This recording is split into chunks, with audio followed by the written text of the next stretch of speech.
พี่น้องผ่านไปแล้วเมื่อคืนนี้26กันยากับการเปิดฤดูกาลปีแรกของหมอลำเสียงเกี่ยวเต้วสุกัญญาลูกสาวใหญ่ของคุณพ่อระเบียบของคุณพ่อเอกคุณพ่อเปียพ่อเอกพ่อเปียก็อุ้ยมาอวยพรลูกอวยพรเต้ามาบอกกับเศร้าให้ดีให้เป็นตามมีกำลังใจเนาะพ่อแม่มาอวยพรให้พี่น้องเอ๋ยเฮ็ดน้ำกอน้ำกู้เฮียนน้ำกอน้ำกู้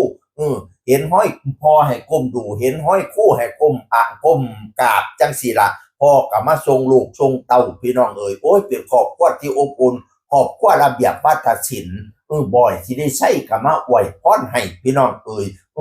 แต่ทรงคำอวยพรมาเพราะว่าบ่อยที่ได้ใช้ดีกาสิเปิดฤดูกาลวันที่27เนี่ยเต้วน่ะเปิด26บ่อย27ระเบียบ28พี่น้องไล่ๆกันยังมาบัดนี้ บูดจักรพันธ์พระเอกชั้นเล่าบันเทิงศิลป์บิกกี้สีนานวันทีมงานหลายผู้หลายคนกับมาอวยพรใหญ่บรรดาลูกๆน้ำกันเนาะเป็นลูกๆพอเอกพอเปียพอระเบียบวัฒนศิลป์พี่น้องเอ๋ยโ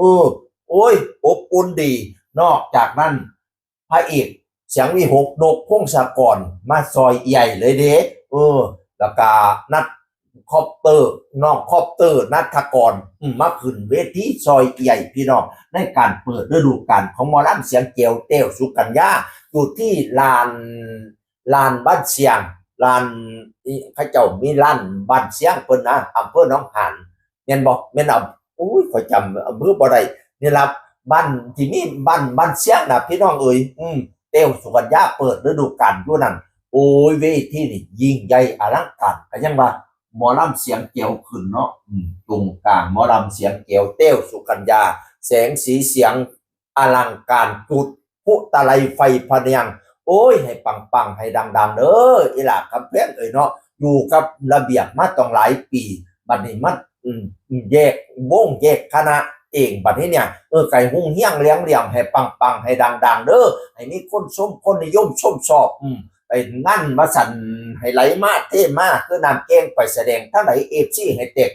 จนล้นอ่างสนามย่ำเจ้าขึ้นห้านให้โดดเด่นทั้งเวทีมีแต่คนหักคนชมนิยมชมเจ้าเงินให้ไหลเข่าล้นกระเป๋าเด่นอังให้ได้นั่งเป็นเจ้าคนเบาชาหรือบัด